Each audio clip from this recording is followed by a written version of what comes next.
Begin the hearing momentarily, as soon as we do this, and we do this, and we do this.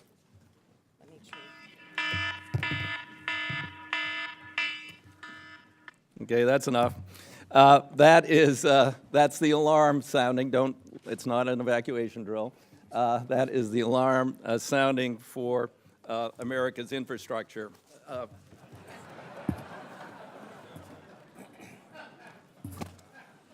So today we're holding the first hearing, and we're starting off by I think really having a four-alarm situation in front of us. For years, we've held hearings on why it's important. We've had a lot of expert witnesses that come in and talk about the deterioration documented year after year after year. We now have run up a bill that the investment gap over the next 10 years, according to the American Society of Civil Engineers, is $2 trillion. The surface gap alone is over $1 trillion. Water port related infrastructure, $249 billion. For airports, AOCI estimates over the next 5 years they'll require an investment of $100 billion, more than $20 billion a year. But highlighting these needs has not spurred, action by Congress. So, I'm going to focus on the costs of inaction. It has incredibly serious consequences that far, far exceed the costs were we to belly up and suck it up a little bit and put up the money we need and put in place the policies we need to bring things up to a state of good repair and begin to build out a 21st century infrastructure. The more we defer, the more it costs. Cornell University study says if we see maintenance that's needed today on a bridge, if we defer it, it costs an extra $4 or $5 4 to 5 years down the road, 5 times the cost.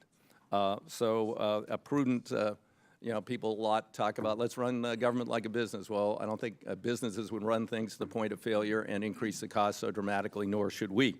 If you look around the country, there are critical projects like the Brent Spence Bridge between Ohio and Kentucky. Every year we delay that project. The TAG, which is about $2.6 billion, it's a big and critical project, goes up about $100 million a year. If the tunnels under the Hudson River were to fail, and they came close to failure during Hurricane Sandy, they're tremendously deteriorated. We're going to take a committee trip up there. Amtrak has a neat little glass car we can go through the tunnel, and you can actually see it. I mean, you might want to wear your life jacket, but it's a mess. If those tunnels would fail, it will cost the economy of the United States of America $100 million a day by conservative estimates. That's $37 billion a year if we let that go to failure. It costs $11 billion. That's a lot of money.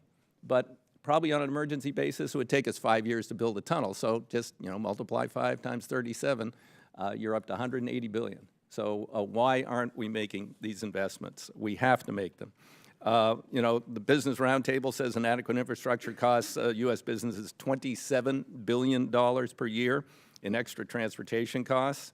The estimates are we will lose $4 trillion in GDP between 16 and 25 without upgrading our infrastructure.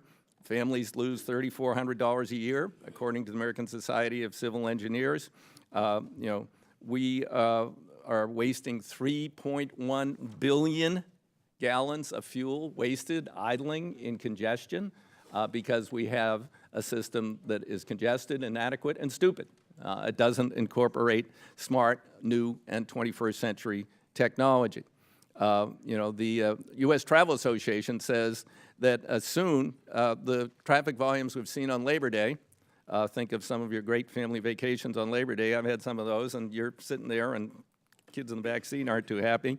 That'll become a daily occurrence for 60% of Americans within 10 years if we fail to act.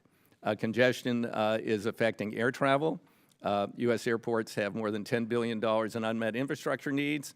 All of you here and all of you in the audience have had the experience of the pilot saying, great news, we're here early. Bad news, we're waiting for a gate. Or we're here on time, but we've got to wait for a gate. Airports, many airports, and we will hear from this in further hearings, are bonded out. We haven't allowed an increase in the passenger facility charge in 20 years. It's time to act there. And then, of course, the federal investment overall in infrastructure has declined steadily over 15 years. Gas and diesel taxes have been stagnant since 1993. I was going to say 2003. Which means that they have about 40% of the buying power they had back then, maybe less. A lot of states and localities have bellied up to the bar to attempt to. Oh, this is nice. They've given me a little bye-bye. Wherever it was. Transportation funds, yeah, okay. Yeah, there you go. Thank you, Steve. So anyway, they've done it, and I just want everybody to know there have been no political consequences. No one has lost their election in an all-red state when they raised the gas tax. In fact, the only 2 senators in New Jersey to lose were Republicans who voted against the gas tax increase. Probably coincidental, but they were the only 2 who lost. Minority Leader McCarthy put a referendum on the ballot in California to repeal their gas tax. It was going to be a great strategy, and it backfired, and Californians overwhelmingly rejected it. There is not a danger in increasing the user fee for the first time in 26 years. If anyone's got a better alternative, let me know. But we have to make these investments. The federal government has to become a better partner. You can't have a coordinated national system in the 21st century and say the states are going to do it, as was proposed in D.J. Gribben's plan for President Trump last year. We cannot devolve the duty to have a modern 21st century resilient transportation system to compete in the world economy and move people and goods more effectively on a state-by-state basis. We have to be there with them and coordinate it and invest in it. So, there's incredible innovation out there. We will get into this in future hearings.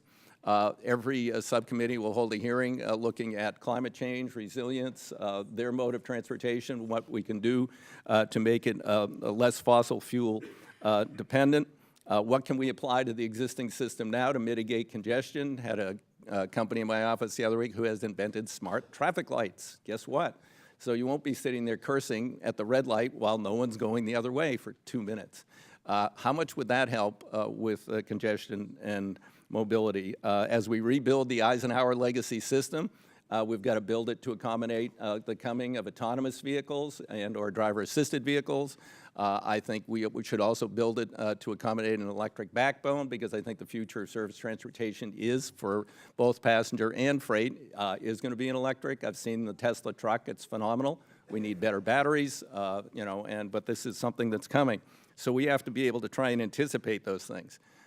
We don't get to generate the revenues on this committee for Ways and Means, but we have to make the case in a way that it's irrefutable to all our colleagues and the American people that if we don't make these investments, we're going to pay a heck of a lot more down the road. That's it, bottom line. With that, I yield back the balance of my time, and I would yield to the ranking member. Thank you, Chairman DeFazio.